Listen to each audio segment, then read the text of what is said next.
Hello guys, it's Sandy and welcome to this video. Thank you for stopping by, I really appreciate it. And these are my top 3 tips if you prefer to play it solo in Roblox Horse Life. Leveling up skills for the journey quests. We all know that resource collecting is a pain in the bush at the start, honestly.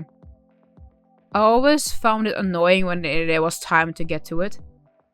But one way I found out worked the best for me, when I had no clue what I was doing, was if you have a horse that has a decent skill level in strength already, and it has a quicker harvest time, right before it reaches 0, you switch to another horse and let that one finish it to let them have the XP for the work that your other horse did. This made it so much easier for me personally to level up horses in strength that was needed to move along with the quests. But the quickest way to do this in general is to be allowed to have more horses equipped than only one. But this is something you don't just get access to like that right away. You need to capture 25 horses with lassos and 25 using food. I would say it is worth going for this as quickly as possible. And I also decided to test out and see how long it would take to get 2 horse slots. It took me around 30 minutes to unlock the second one. And I even did side things during this goal. I would say there is no rush to tame 100 and 100 with food and lassos to be allowed to have 3 horses at the same time. I really think 2 is more than enough at the early stages. But if you need to level up agility, your jump skills, let's say 10 levels, if you have a few horses in your stables that are on level 0 or are close to level up, riding one horse and doing all the things necessary for leveling up to just 1 level is a good method that I found worked pretty well. And then just move on to the next one and level that one up 1 level as well. It was very quick and easy to do, and of course, there is no right or wrong in this case. To have one horse that has decent levels is always a great addition to have in the stable. Earning money. Some horses are worth more than others in the game. The different breeds is the same in this case, but I noticed that the prices of them did not vary too much. Nothing that blew my mind away. And I was a little disappointed seeing how little the difference was. Well, unless you found a certain type with certain mutations or even just, well, wings. The wings always added a lot of money. I don't know why, but I kind of get it, but still, you know. What I decided to do in the beginning, before I restarted, was to buy a ton of string lassos for $60. Then go around capturing the wild horses near town or, well, simply around it. Some of the horses only sold for $124, but others could be up to $199 or even more depending on the mutation or if they did have, for example, wings, or their age was good, or they had like strong muscles or very powerful lungs, etc. Like all these perks. Some of you might sit there and think I am crazy and that what I say makes no sense. I would not disagree with you. But this is just how I personally found it the easiest to make money in the game.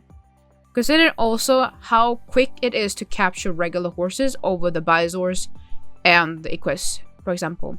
Also, since the lasso cost around $60 and you get at least $124 most of the time when you capture horses, you not only get back the money you spent to capture the horses, but you also gain the same amount you spent as a bonus.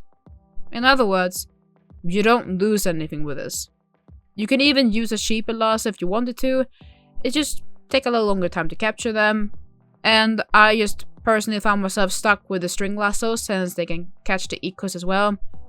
Which I don't do anymore because it takes forever. And I don't see the point in wasting my time when I could earn more money. And I also don't tend to catch the other breeds unless I have to or see something interesting. The gargoyles would be the example of this. Especially after you finish the quest, you kinda focus on them quite a lot. But later on I was told that you could use fruits to tame horses as well. I didn't know this at the time. Although this process can take a little more time and precision depending what fruit you use and how much you have.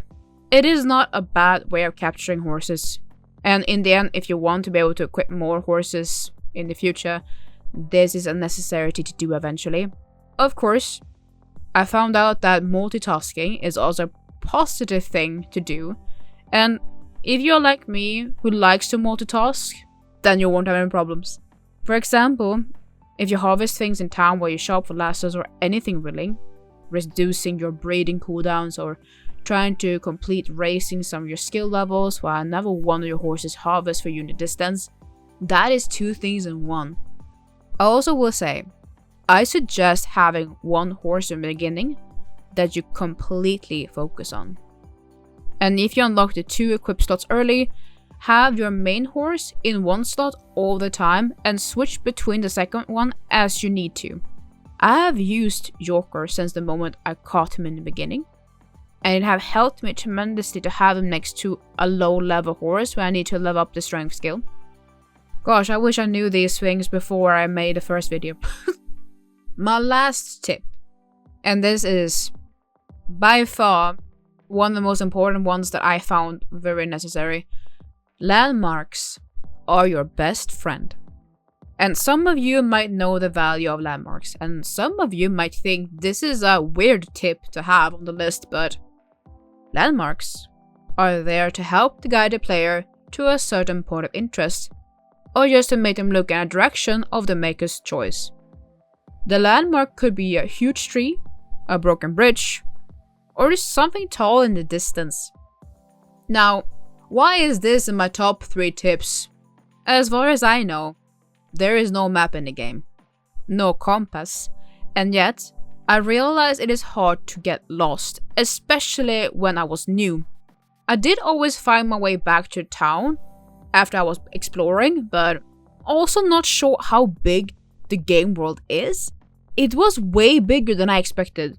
It was not until recently that I went to the area where the ponies were, or the caprines, because I didn't know they existed.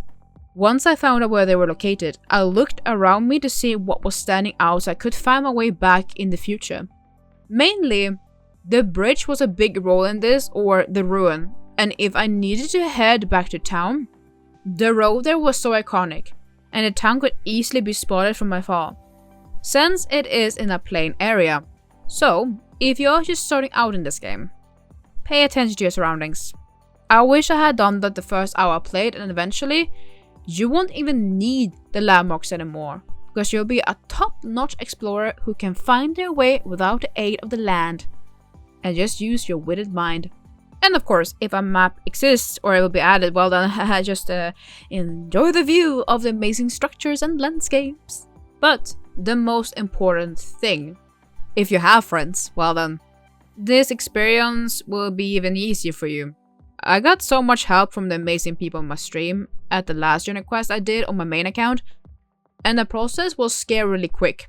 But if you are a solo player, like I usually am, these are the best tips I can give that worked out for me when I was playing solo.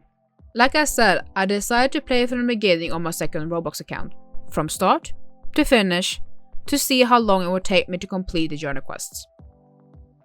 I did not think it would be possible to speedrun it as quickly as this, but it took me around 2 hours and 30 minutes to complete all of the journey quests. And this was me, hard focusing on finishing them. I had a lot of fun trying to do this, and it was an interesting challenge. After 1 week from my very first horse life experience, I would say I have come a long way from back then. But that is going to be it for this video. Thank you so much for watching. I hope this was somewhat helpful, and if not, well, I was never here. Hope you're all having a wonderful day, and I will see you all very, very soon. Bye bye, y'all. Well, I am going back into the dirt as a potato I am. Potato for life. Bye. Schnitzels.